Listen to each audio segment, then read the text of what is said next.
Kabanata 11. Moonlit flowers on cliffside's edge, bulong ni James sa sarili. Ang painting na iyon ang pinakamahalagang heirloom ng kanyang pamilya. Bago namatay ang kanyang lolo, sinabi niya kay James na maaaring mapuksa ang kanilang pamilya. Ngunit ang pagpipinta na iyon ay hindi mawawala sa kanila. Nanatili yun sa isip ni James. Kahit makalipas ang 10 taon. Humanda ka. Kikilos tayo mamayang gabi. Naiintindihan. Tumango si Henry. Sige, umalis ka na. Paalis na sa trabaho ang misis ko. Ayaw niya akong makisama sa mga knaves at hooligans. At halata naman sa itsura mo na hindi ka mabuting tao. Kung nakita mo ang asawa ko, papasok ako para sa isa pang tao. Lecture. Bumagsak ang ekspresyon ni Henry. Medyo maitim lang ang balat niya. Bakit siya nagiging hooligan? Bakit gagawin siyang masamang tao?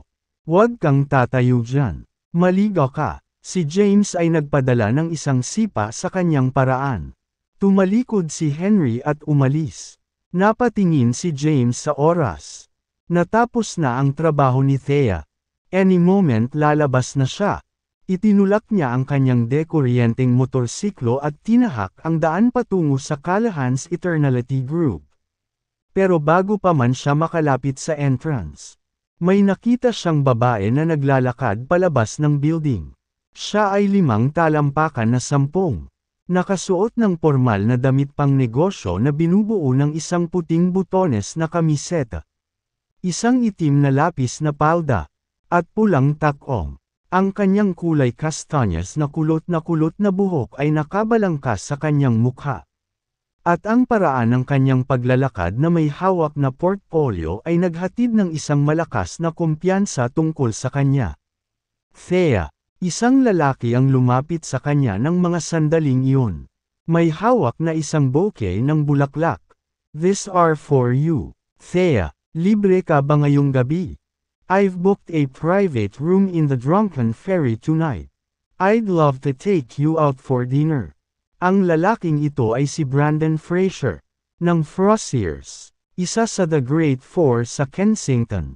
Mula nang makuha ni Thea ang listahan ng order ng Celestial Group at ang maliwanag na pakikipagkaibigan kay Alex Yates, ang chairman ng Celestial Group, ay nalantad. Ang sinabi ng Callahan ay lumaki ng husto. Si Thea din ang naging pinakamagandang babae sa Kensington. Mataas din ang kakayahan niya bilang chairwoman ng Eternality. Nagawa niyang ayusin ang kumpanya sa loob lamang ng kalahating buwan. Salamat sa kanyang lumalagong sabigan. Siya ay kinoronahang pinakamagagandang chairwoman ng Kensington. Kahit na may asawa na siya, halos hindi kilala si James. Ang mga tagapagmana ng mayayamang pamilya ay hindi pinansin ang kanyang pag-airil at patuloy na hinahabol si Thea sa pag-asang sa huli ay napagtagumpayan siya. Nobela. Sa sandaling iyon, nakita ni Thea si James at ang kanyang electric motorcycle. She flashed a stunning smile. Hindi pinapansin si Brandon habang papunta sa kanya. Hinalikan niya si James. Saka niyakap ang braso nito. Magiliw, mahal, sinabi sa akin ng taong iyon na nag-book siya ng isang pribadong silid sa The Drunken Ferry at gusto niya akong maghapunan kasama siya. Hindi pa ako nakakapunta sa The Drunken Ferry dati. Inimbitahan ka niya. Dapat pumunta ka. Isama mo rin ako. Kung okay lang sa kanya. Hindi rin ako nakapunta doon dati. Umasim ang ekspresyon ni Brandon sa eksena. Nagmarcha siya papunta sa kanila. James Caden. I'm Brandon Fraser. Malamig niyang sabi at nag-abot ng card. Babayaran kita ng $500,000 para iwan si Thea. Tatanggapin ko ba? Mahal. Ikaw ang bahala. Sabi ni Thea. May nakakatuwang ngiti na naglalaro sa kanyang mga labi. Sa tingin ko, dapat. Magagawa mong magpareserba ng mesa sa The Drunken Ferry sa ganoong kalaking pera. Kukunin ko. Kung gayon, isang ngiti ang ibinigay ni James kay Brandon habang tinatanggap ang card. So, ano ang PIN number? Itinaas ni Brandon ang kanyang ilong kay James. 6 na 0. Kunin ang pera at mawala. Simula ngayon, wala nang gagawin si Thea sa'yo. Oo, aayusin natin ang divorce natin ngayon din. Tumango si James. Lumapit ka, mahal. Umupo si Thea sa backseat ng motorsiklo at ipinulupot ang mga braso sa baywang ni James. Pagkatapos ay umalis sila sa ilalim ng nalilitong tingin ni Brandon. Ilang minutong tinitigan sila ni Brandon bago napagtantong naloko siya. Inihagis niya sa lupa ang bouquet ng bulaklak na kanina pa niya hawak. Nakatingin kay James na ngayon ay nasa malayo na. Ikaw, maliit. Hindi pa ito tapos. Galit na sigaw nito sa kanya. Hinatid ni James si Thea pauwi sakay ng motorsiklo.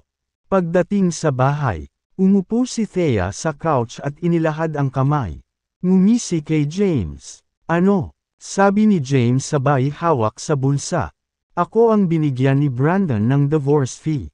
Ito ang aking pribadong ipon. Hiwalayan mo yang paa mo. Bigyan ito. Thea pouted. Then continued. Babayaran ko yung pagkain mo. Drinks mo. Amenities mo. Damit mo. Ano ang kailangan mo ng pera? Mag-iipon ako ng pera kapag nagkaanak na tayo.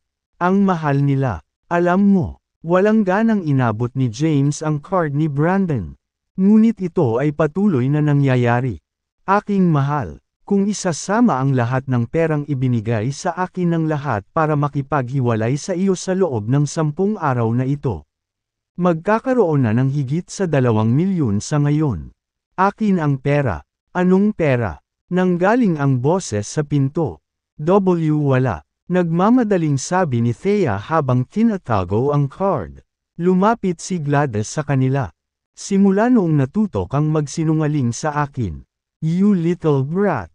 Narinig ko lahat. Bayad sa diborsyo. 2 milyon. Ibigay mo. Nanay. Wala talaga. Protesta ni Thea. Tumango si James. Ma'am. Wala lang. Sinaman siya ng tingin ni Gladys. I'm talking to my daughter. This is none of your business. Tingnan mo ang oras. Hindi ba dapat hahapunan ka? Sige na. Sige. Dumiretso si James sa kusina at nagsimulang magluto. Makalipas ang 30 minuto, nakahanda na ang pagkain. Umupo silang lahat para maghapunan.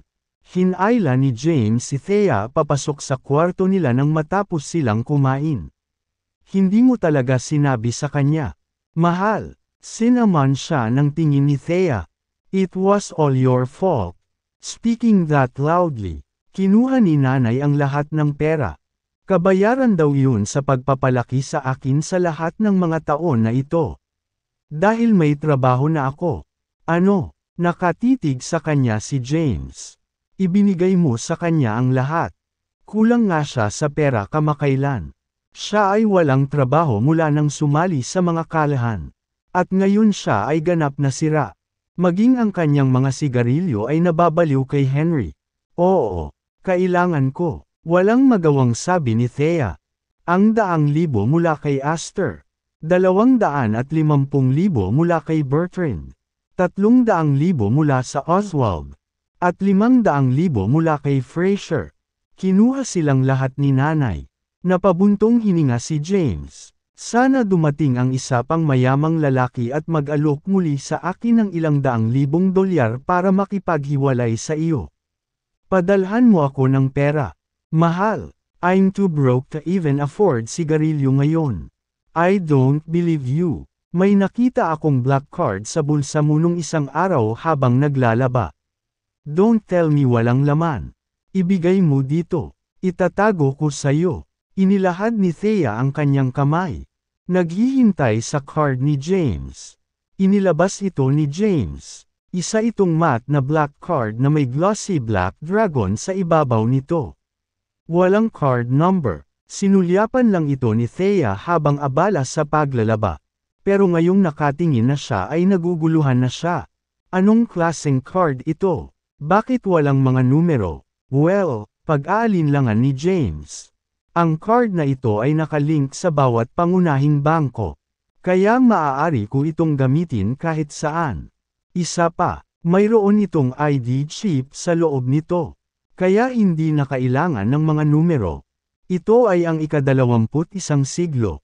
Pagkatapos ng lahat, ibinulsa ni Thea ang card. Kalahating kumbinsido. Ano ang PIN number at magkano ang laman? 8/8 ng PIN number. Kung magkano ang nasa loob? Hindi gaano. 8 paamu. Sagot ni Thea, hindi 8 numero ang haba ng mga PIN.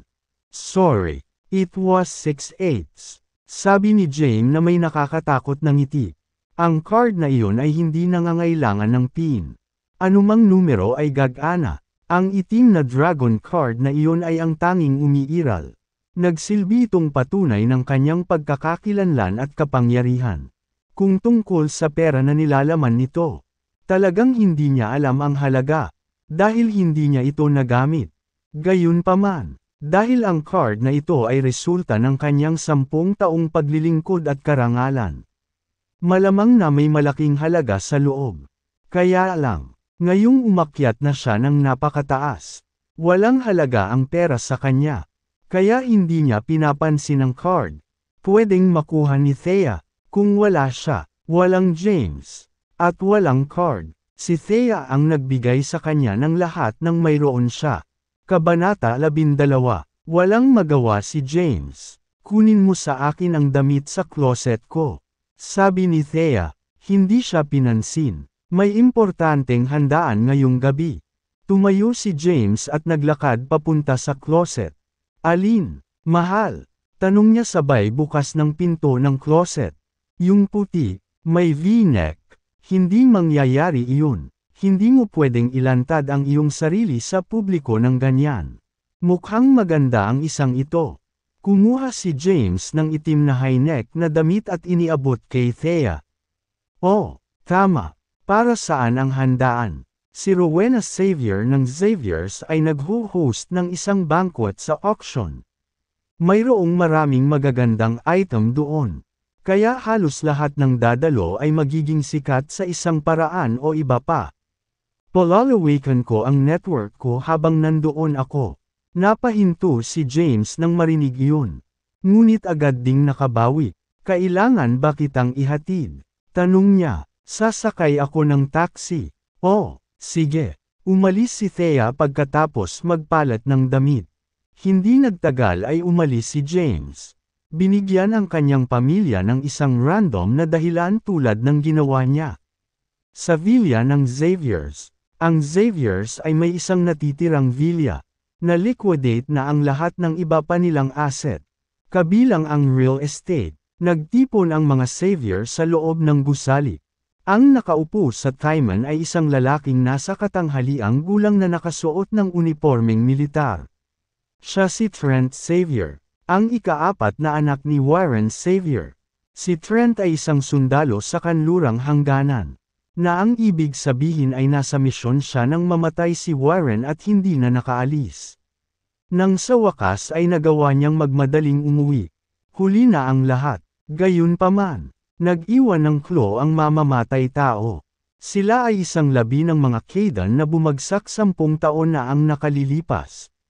Kaya, nagmadali siyang pumunta sa kapital magdamag upang hanapin ang taong may kapangyarihan na nag-utos na puksain ang mga Kaidan at ang pagkuha ng moonlit flower sa cliffside's edge. Sa pag-asang masagot ang kanyang mga tanong. Nako, ang kanyang mga pagsisikap ay walang bunga. Maliban sa isang balita, ang dahilan kung bakit naging pumangit si Thea Callahan ay dahil 10 taon na ang nakalilipas. Siya ay dinapuan ng mga paso habang negel iligtas ng isang tao mula sa villa ng mga Kaidan. Ang taong nasa kapangyarihan ay nag-utos ng investigasyon kung sino ang iniligtas ni Thea Callahan. Dala ang balitang iyon. Umalis si Trent sa kapital at bumalik sa Kensington.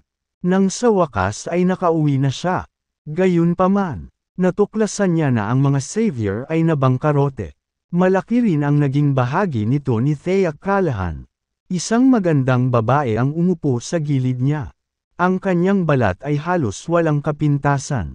At siya ay tila walang edad. Ito ay si Rowena Xavier. Si Trent.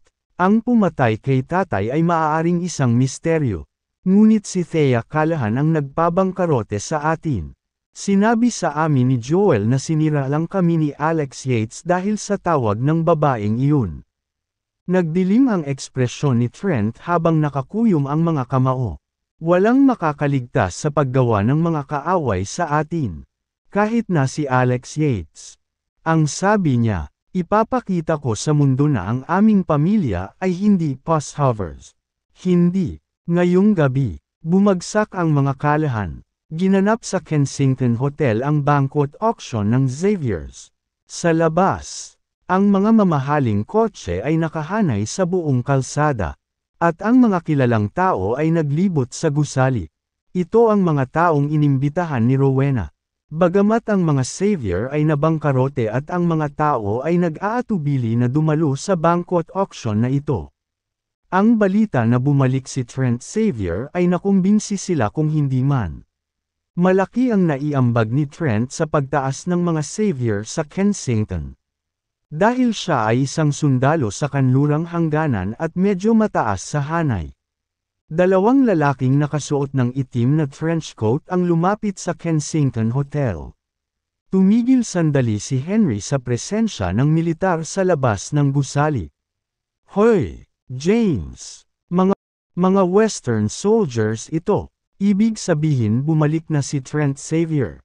Sigurado akong siya ang pinagkakatiwalaan ng Blythe King. Medyo mataas din ang kanyang ranggo.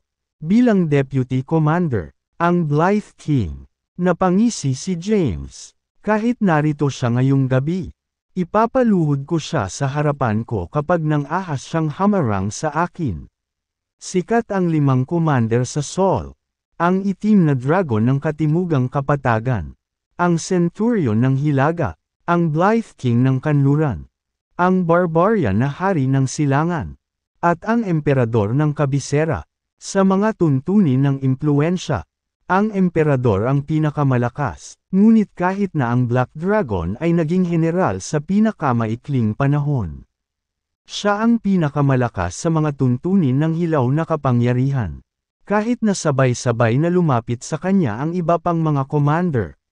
Maaaring hindi niya sila kakampi. Bukod dito, ang Black Dragon ay may isa pang titulo. Asclepius, Diyos ng Medisina. Ang kanyang husay sa medisina ay walang kapantay.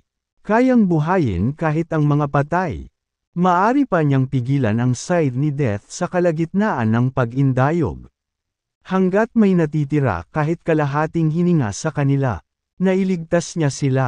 Iyon ang dahilan kung bakit walang nakitang banta si James sa iba pang 4 na commander. Lalo na sa isang katiwala lamang ng Blythe King. May aalisin ba tayo ngayong gabi? James. Ang prioridad ngayong gabi ay ibalik ang moonlit flower sa cliffside's edge. Kung may mamamatay man, tingnan natin. Kailan tayo papasok? Walang nagmamadali. Papasok na tayo kapag nagsimula na ang event. Naiintindihan. Kaya nagtagal sila sa labas ng hotel. Nangangamba ang mga celebrity na dumalo sa handaan nang makita ang mga sundalong nagbabantay sa hotel. Bumalik na talaga si Trent Xavier. Patay na ang kanyang ama. Nabangkarote ang kanyang pamilya. Ngayong nakabalik na si Trent. Parang may bagyong bumagsak sa Kensington. Ang mga kilalang tao ay nagtipon lahat sa itaas na palapag ng hotel. Pati si Thea ay dumating na. Ang itim na damit na kanyang isinuot ay nagpatingkad sa kanyang balingkinitang figure. At ang kanyang nakatali na buhok ay nagbigay ng magandang at eleganteng hangin sa kanya. Nakisalamuha siya sa karamihan ng mga bituin. Pinalawak ang kanyang personal na network tulad ng gusto niya. Sa pagkakataong iyon, biglang nabitawan ng 2 trabahador ang dala-dala nilang painting habang nilalampasan nila si Thea. Bumagsak. Nahulog ang painting sa lupa. Nabasag ang crystal case na dinala nito. Isang shard ang naputol sa painting ng damapo ang nasirang bahagi sa mga paa ni Thea. Ano iyon? Tinitigan ng isang trabahador ang nabasag na salamin at hiniwang painting sa lupa. Pagkatapos ay pinandilatan si Thea. Bakit mo ako nabangga? Ano? Hindi ko ginawa. Natatarantang sabi ni Thea, hindi man lang niya ito ginalaw. Hindi ko talaga ginawa. Napagkamalan mo ba akong iba? Hindi pwede. Nabitawan ko lang kasi nabunggo ka sa braso ko. Alam mo ba kung ano ito? Ito ay buwan na bulaklak sa Cliffside's Edge. Mahigit 2,000 taong gulang na ito. Ito ay kulang ng 1.8 bilyong dolyar. Sumama naman yung ibang trabahador sabay turo kay Thea. Ito ang kasalanan mo, Thea Callahan.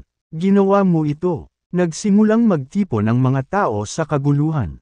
Anong nangyayari dito? Tumahol ang isang nasa katanghaliang gulang na lalaking nakasuot ng unipormeng militar. Anong meron sa lahat ng sigawan? Nakalimutan mo na ba kung paano ka dapat kumilos sa harap ng mga bisita? Boss! Dinadala namin ang moonlit flower sa Cliffside's Edge ng matamba ito ni Thea Callahan. Ito, nasira na. Lumuhad si Trent at napakunot ang noo sa slash sa painting. Mga bulaklak na naliliwanagan ng buwan sa gilid ng cliffside. Talagang wasak ito. Nagkakahalaga ito ng $1.8 billion. Hindi ako iyon. Gulat na sabi ni Thea habang umaatres. Naluluha sa mabigat na presyo. Walang paraan na kakayanin niya iyon. Kahit na paniwalaan niya ang lahat ng pag-aari ng kanyang pamilya. Tumayo si Trent at walang pakialam na tumingin sa kanya. Hindi ako magbibintang kahit kaninong. Nilagyan ang lugar na ito ng mga surveillance camera. Alam natin ang katotohanan sa sandaling suriin natin ang footage.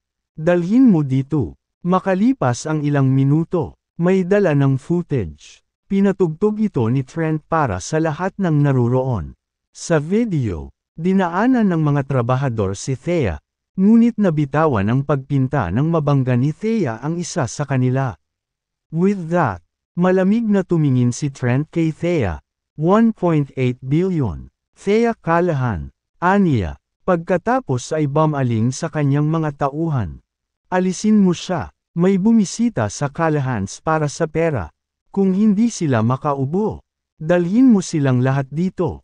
Nagpipigil ng luha si Thea sa mga kawal na papalapit sa kanya. Talagang hindi ako yun. Hindi ako, General Xavier. Hindi ko ginawa. Hindi ko natamba. Medyo dumami na ang mga tao ngayon. Ngunit walang nagsasalita. Kontento na lang na maawa kay Thea. Kawawa naman. Nagsimula na rin silang bumangon. Napahamak na sila ngayon. Oo, 1.8 bilyon. Siguradong malugi sila. Makakakuha pa kaya sila ng ganoon kalaki pagkatapos maibenta ang lahat?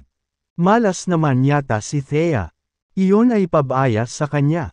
Nawala ang kulay sa mukha ni Thea nang marinig niya ang daldalan at pinagmamasdan ang paglapit ng mga sundalo sa kanya. Napaatras siya ngunit napahinto habang nakatitig sa itim na barrel ng kanilang mga baril. Nobela, dalhin mo siya sa likod ng kwarto. Utos ni Trent, sa desperasyon at kawalan ng kakayahan. Walang kabuluhang nakipagpunyagi si Thea habang kinakaladkad siya ng mga sundalo. Ang mga tao ay nanunood sa gulat. Ngunit wala sa kanila ang nakiramay sa kanya. Sa katunayan, may mga lihim na naaliw sa buong eksena. Walang epekto ang pangyayaring ito sa pangyayari. Sa sandaling iyon, lumitaw si Rowena Xavier upang ipahayag ang pagsisimula ng auction. Kabanata 13.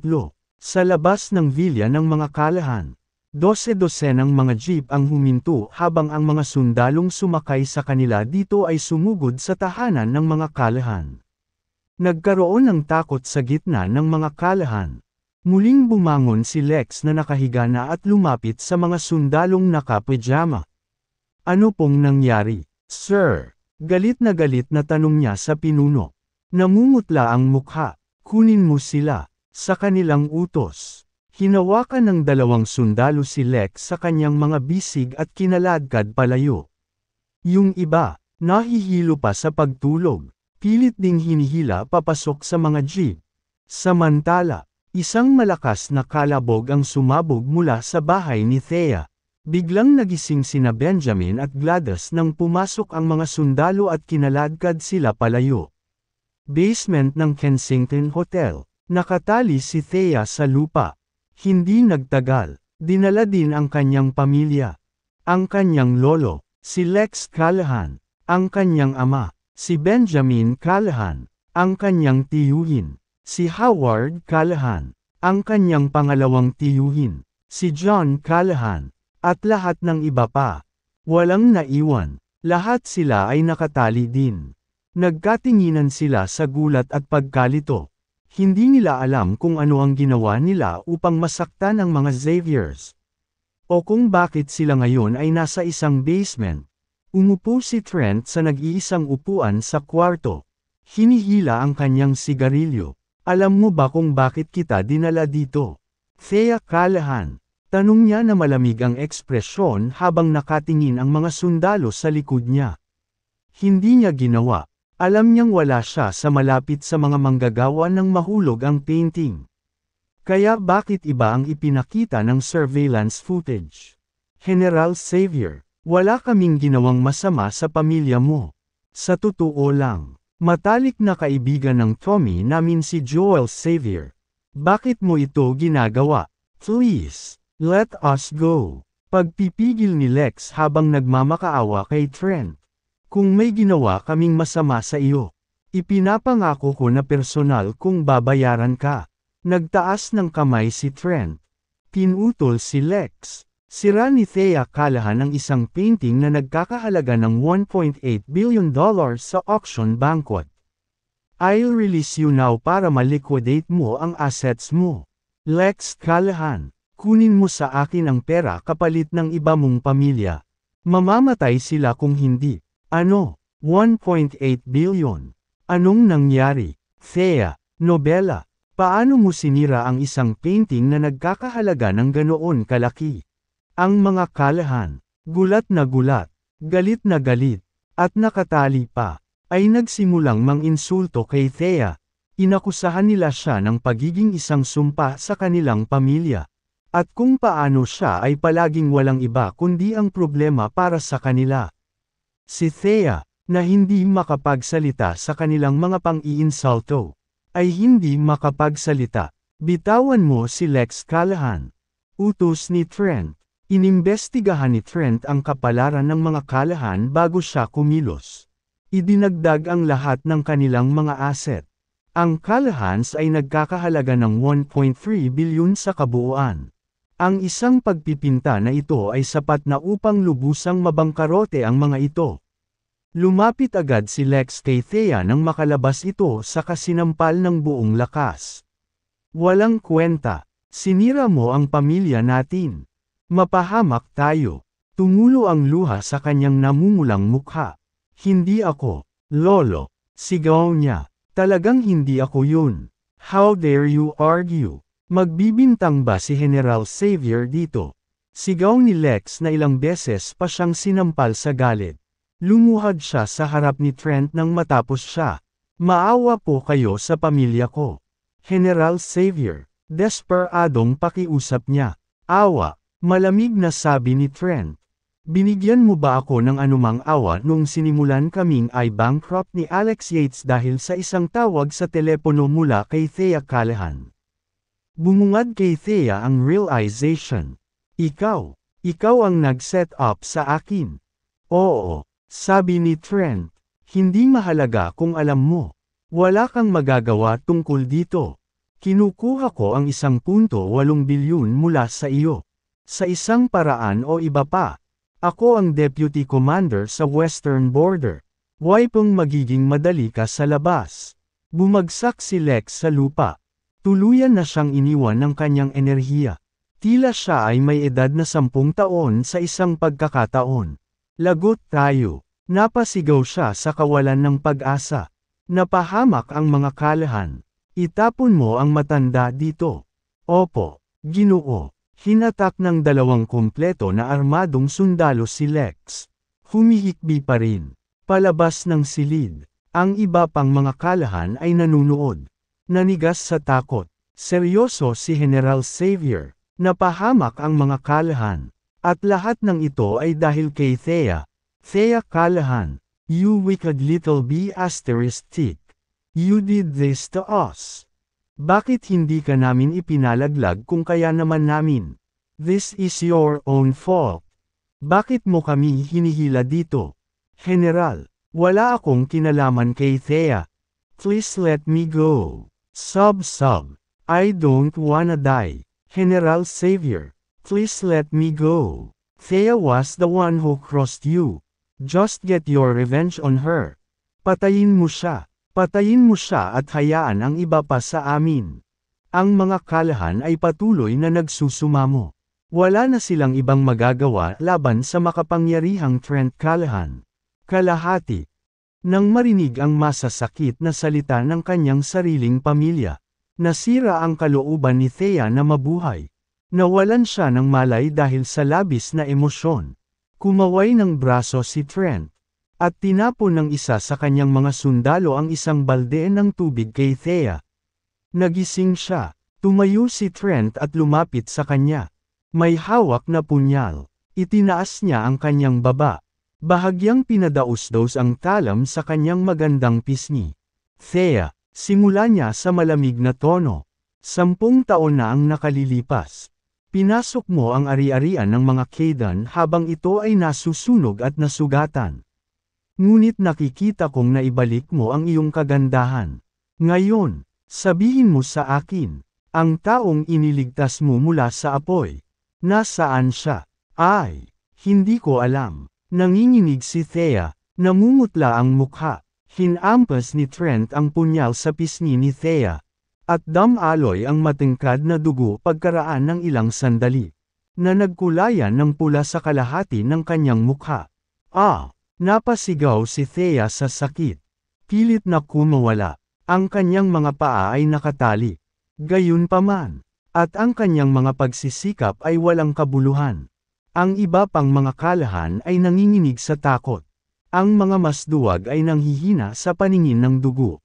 Magsalita ka. Sinong niligtas mo? Hinanap ka ba niya? Ano ang relasyon niyo ni Alex Yates? Bakit ganoon kalaki ang respeto niya? I don't know. Wala akong alam. I swear. Humihikbi si Thea. Isa pang slash. Ang isa pang sugat ay lumitaw sa mukha ni Thea. Ngunit ang lahat ng kanyang naramdaman ay isang mainit na kagat. Pagkatapos ay mainit na likido na muling dumadaloy sa kanyang pisngi at leeg. Sino ang niligtas mo? Umungol si Trent. Pumunta ba siya sayo? Napatulala si Thea, sa kabila ng kanyang takot. Talagang hindi niya alam kung sino ang iniligtas niya 10 taon na ang nakararaan. Nagsimula siyang umiyak. Tumulo ang kanyang mga luha sa kanyang mga sugat. I don't know. I swear. Hindi ko alam na yun pala ang nasasagasan kong estate ng Cadence.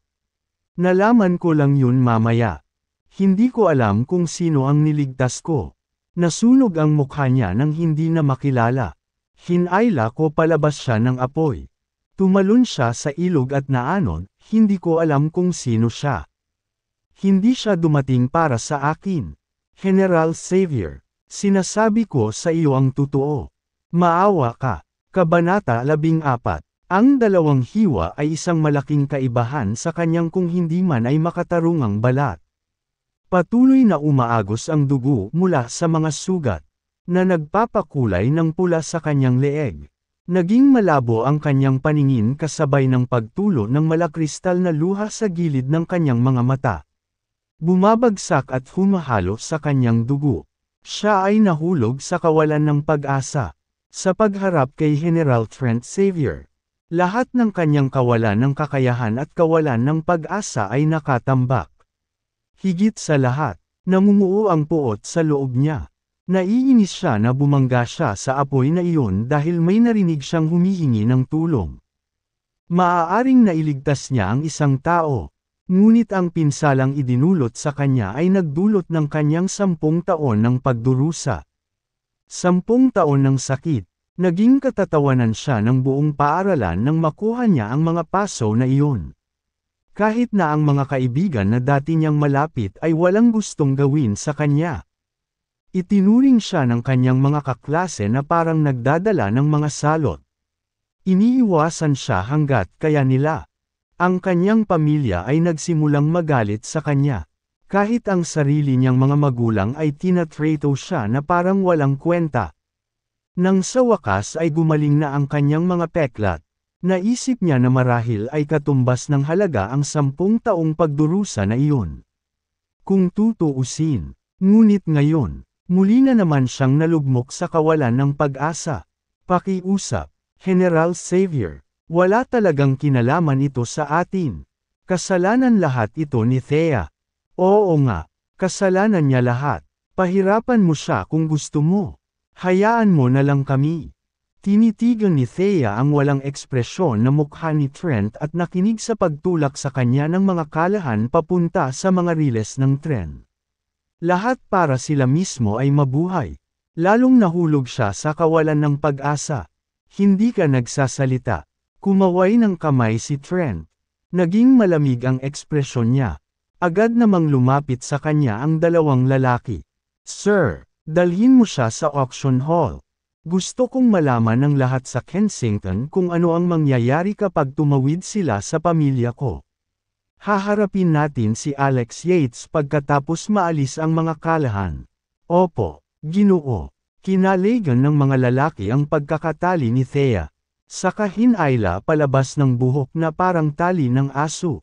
Manipis na damit lang ang suot ni Thea. Napunit ito sa ilalim ng alitan sa pagitan niya at ng lupa. Hilaw na hilaw ang balat niya habang kinakaladkad papunta sa auction hall. Ang kanyang mga sugat ay nagpapadala sa kanya ng matinding kirot sa bawat oras na nakakadikit sila sa lupa.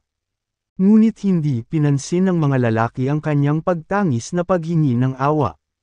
Gaano man siya kalakas na sumigaw. Bumalik sa itaas na palapag ng Kensington Hotel.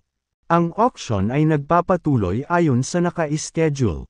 Wala sa mga item na inilagay nila ay nagkakahalaga ng anuman. Ngunit ang kanilang mga panimulang bid ay mataas. Hindi bababa sa 10 beses na mas mataas kaysa sa kung ano ang kanilang magiging normal na halaga. Karamihan sa mga dumalo ay mga kilalang tao sa Kensington. Lahat sila ay bihasa sa mga paglilitis sa negosyo at agad na nahuli sa kung ano talaga ang nangyayari. Nabangkarote ni Alex Yates ang mga Xaviers. Ngunit bumalik si Trent Xavier upang mangalap ng mga pondo, na naglalayong itayo ang kanyang pamilya pabalik. Walang choice ang mga dumalo kundi magbid. Si Trent ang general ng kanlurang hangganan. Siya ay may napakalaking kapangyarihan. At ang pagtawid sa kanya ay ang huling bagay na nais ng sinuman sa kanila. Kaya, nagpatuloy sila sa pagbid. Kahit na alam nilang peke at pamemeki ang kanilang banibid na walang halaga. Dahil alam nilang ang kahalili ay si Trent Xavier ang magbabayad sa kanila dahil sa hindi pagbili ng anuman ngayong gabi. Ang isa pang item ay dinala sa entablado sa sandaling makumplito ang huling bid. Ito ay Moonlit Flowers of Cliffside's Edge. Sinimulan ng magandang auctioneer ang kanyang spiel. Ang sumusunod na item ay para sa Moonlit Flowers on Cliffside's Edge. Ang panimulang bid ay 8 milyon. Ang mga bidder ay dapat magbid ng hindi bababa sa kalahating milyon sa tuwing magbibid sila. Naunawaan ng karamihan ang nangyari nang muling lumitaw ang pagpipinta. Ang painting na iyon na sinira ni Thea ay peke rin. Gusto lang ng Xaviers ng dahilan para mapabagsak ang mga kalahan. Kumalat ang chismis na ang dahilan kung bakit nabangkarote ang Xavier ay dahil tinawagan ni Thea Callahan si Alex Yates at inilagay sa speaker. Kaya narinig ni Alex ang sinabi ni Joel Xavier at nabangkarote ang Xaviers. Ang tunay na pagpipinta ay nagkakahalaga ng isang kapalaran. Ang $1.8 bilyong ay magiging isang patas na panimulang bid para dito. Ngunit ngayon ang Xaviers ay nag-alok ng pekeng isa para sa 8 milyon. Ito ay isang malinaw na scam. I'm representing the Frosiers. We bid 10 million.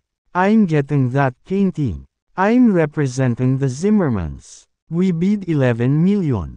I want that painting. I'm representing the Wilsons. We bid 12 million. Alam nila na ito ay peke. Ngunit upang mapunta sa western border General Trent Xavier's good side, ang ilan sa mga mayayamang pamilya ay nagsimulang magbid ng tame time. Sa lalong madaling panahon, ang huwad na moonlit flower sa Cliffside's Edge ay naging walang kwenta tungo sa pagkakaroon ng mabigat na tag ng presyo na $12 milyong. Na ang mga bidding ay hindi nagpapakita ng mga palatandaan ng pagbagal. Sa kalaunan, ang huwad na pagpipinta ay sa wakas ay nabili sa halagang $21 milyong. Habang naghihintay ang karamihan ng isa pang item, kinaladkad ng 2 armadong lalaki ang isang babae sa entablado. Gulo-gulo ang buhok niya at may dugo sa mukha niya. Nawala ang isa sa kanyang high heels. At nagkaroon siya ng friction burn sa kanyang mga tuhod. Patuloy na umaagos ang dugo mula sa mga sugat niya. Huminga ng malamig ang mga tao sa eksena. Sa wakas ay nakalabas na si Thea pagdating niya sa stage. Nakapwesto na siya kaya nagkataon na nakaharap siya sa karamihan. 10 tao ang nakaupo sa auction stand. Lahat sila ay malalaking pangalan sa Kensington. Ngunit natakot sila nang makita ang dabwang mukha ni Thea. Namutla ang kanilang mga mukha habang naka-freeze sa kanilang mga upuan. Hindi man lang nangangahas na huminga ng malakas. Tulungan! Tulungan mo ako! Nabuhay muli ang kanyang pag-asa nang makita niya ang maraming tao sa paligid niya. Inabot sila ni Thea na parang nalulunod na babae sa isang dayami. Na humihingi ng tulong, ngunit walang gumagalaw. Wala silang lakas ng loob na magsalita man lang dahil pumwesto ang mga fully armed na lalaki sa pagitan nila ni Thea. Naglakad si Trent sa entablado dala ang kanyang punyal. Hinawi niya ang ulo ni Thea sa buhok nito. Inilagay ang mukha nito sa buong view ng audience. Ang mga Xavier ang tunay na pinuno ng Kensington. Ang sinumang tumawid sa atin ay dapat mamatay. With that, muling tumama ang punyal sa pisngi ni Thea. Nobela. Namula ang mukha ni Thea sa sakit habang umiiyak. Patayin mo ako. Patayin mo na lang ako. Pakiusap ko. Tigilan mo na ang pagpapahirap sa akin.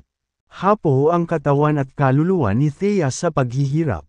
Ang tanging gusto niya ay palayain. Kaya naman, patuloy siyang nagsusumamo na kunin niya ang kanyang buhay at matapos ito. Kanina pa naghihintay sina James at Henry sa labas ng hotel. Nang malapit na ang oras, sinuot nila ang inihanda nilang maskara at lumapit sa hotel. Dumaan sila sa likurang pinto, kung saan walang mga sundalong nagbabantay. Hindi katulad sa pasukan sa harap na may mahigpit na binabantayan. Naglakad sina James at Henry sa itaas na palapag. Ngunit bago sila makapasok sa auction hall, narinig ni James ang masakit na pag-iyak at desperadong pakiusap ni Thea. Nagsimulang bumili ng tibok ng puso niya nang makita niyang pula. Sumibol ang galit mula sa kaibuturan niya. Nilamon siya ng buo. Sinusundan siya ni Henry ngunit natigilan siya nang maramdaman niya ang galit ni James. Siya ay katutubo na umatras ng ilang hakbang. Nanginginig sa hindi nararapat na pangamba. Sa lahat ng mga taon na nagtatrabaho siya kay James, minsan lang siya nakitang galit na galit. 1 taon na ang nakalipas. Isang malaking labanan ang sumiklab sa Southern Plains. 10,000 lalaki sa Black Dragon Army ang malungkot na nalipol sa mga kamay ng kaaway. Na nahuli sa isang bitay na itinakda ng kabilang panig. Sa sobrang galit, si James ay sumugod sa kuta ng kaaway na mag-isa. Sa labanang iyon, malayang damaloy ang dugo gaya ng isang ilog. Sa labanang iyon, ang mga bangkay ay nakatambak na kasing taas ng bundok. Sa labanang iyon, inangking ni James ang pinuno ng kalaban at ibinalik ito sa kanilang base. Sa pagkakataong iyon, pinadaus-dos ni Trent Xavier ang kanyang punyal sa lalamunan ni Thea. I'll give you one last chance. Malamig niyang sabi. Sino ang taong iniligtas mo 10 taon na ang nakakaraan? Bumukas ang pinto ng may malakas na kalabog. Ako iyon. Umalangaw-ngaw sa bulwagan ang dagandong ni James. Napuno ng mali siya at pagnanasa sa dugo. Kabanata 15. Ako iyon. Tatlong salita lang iyon. Ngunit umalangaw-ngaw ito sa bulwagan na parang kulog at umalangaw-ngaw sa mga tainga ng mga dumalo. Na nag-alog sa lahat ng iniisip mula sa kanilang isipan. Maging si Trent, na nasa entablado pa rin, ay natigilan. Siya ay isang deputy commander ng Western Border na matigas sa labanan. Nakipaglaban siya sa daan-daang labanan kasama ang Blythe King mismo. Ngunit ang dagandong ni James ay lubos na nagpalamig sa kanya, na naging dahilan upang hindi siya makapag-react sa isang iglap. Nang sa wakas ay makagalaw na siya, nakita niya ang isang lalaki na naglalakad papunta sa bulwagan. Nagsuot ang tao ng itim na maskara ng multo. At ang lamig ay lumabas sa kanyang katawan. Ang lamig na ito ay tila tumagos sa buong bulwagan, na nagpababa ng temperatura ng ilang degree. Siya yun. Yan ang taong nasa ghost mask na pumatay kay Warren Xavier. Sa wakas ay nag-react ang mga celebrity. Namumutla ang kanilang mga mukha sa gulat at takot habang nilalampasan sila ni James. Naalala nila ang kakilakilabot na imahe na nangyari kalahating buwan lamang ang nakalipas. Nang maalis ang braso ni William Xavier, at si Warren Xavier ay napugutan ng ulo. Ang walang ulo niyang katawan ay bumagsak sa pool ng sarili niyang dugo. Ikaw, nagdilim ang ekspresyon ni Trent. Alam niya ang ghost mask na isinuot ng lalaking ito. Nakita niya ito sa kanilang surveillance footage. Nang patayin ng lalaking ito ang kanyang ama, ang labi ng mga Caden. Nobela, tinitigan ni Trent si James. Napapalapit pa rin sa kanya. Maaaring siya ay isang deputy commander na matigas sa labanan, na may higit sa 100 labanan sa ilalim ng kanyang sinturon. Ngunit ang pagkahumaling sa dugo na naramdaman niya mula sa taong ito ay hindi niya naranasan. Ang mukha ni James ay natatakpan ng maskara. Ang kanyang mga mata na pula sa dugo ang tanging nakalantad. Si Henry, na nakasunod kay James, ay nakita ang dagwang si Thea sa entablado. Ang mababaw nitong paghingal ang tanging indikasyon na siya ay buhay. Ang kanyang puso nagsimulang kumabog. Alam niya noon na malapit nang magkaroon ng patayan sa loob ng bulwagan na ito. Matagal na siyang nagtrabaho sa ilalim ni James para malaman kung ano ang ugali niya. Dalawang bagay lang ang lubos na inaalala ni James. Ang mga kasamang lumaban sa tabi niya. At ang batang babae na nagligtas sa kanya mula sa impyernong iyon. Ang kanyang tagapagligtas na nasa isip niya simula pa noong araw na iyon. Sumuko na si James sa tanyag na kaluwalhatian at karangalan para kay Thea Callahan. Kung iingatan niya ang karangalang iyon, malamang na siya ang naging pinuno ng 5 commander sa hinaharap. Ngunit si Trent ay naglakas loob na pahirapan si Thea ng ganito. Ang mga dragon ay may lamelas. Hipuan sila, at masisiguro ang kamatayan. Si Thea ang lemela ni James. Si Trent ay isang patay na tao. Walang makapagliligtas sa kanya ngayon. Kahit na ang Blythe King ay tumayo sa harap nila, siya ay puputulan kung siya ay maglakas loob na gumawa ng pagtatangka na pigilan si James. Ang malaking bulwagan ay ganap na tahimik. Nagkatinginan sina James at Trent. Bahagyang nanginig ang matigas na katawan ni Trent sa paningin ni James. At hindi maipaliwanag na butil ng pawis sa kanyang noo. Lumapit si James sa likuran niya at naglabas ng isang haba ng hindi kapani-paniwalang manipis na wire. Humigpit ang kamay niya sa wire. Gawa sa pilak na karayom. At dahan-daang naglakad patungo sa auction stage habang tahimik na nanunood ang mga tao. Thud! Thud! Thud! Ang tunog ng kanyang malapad na leather toolbox na sapatos ay umalangaw-ngaw sa buong bulwagan.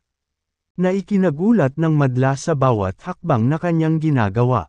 Lalong bamigat ang kanyang mga yapak. Naging katulad ng lindol sa dulo.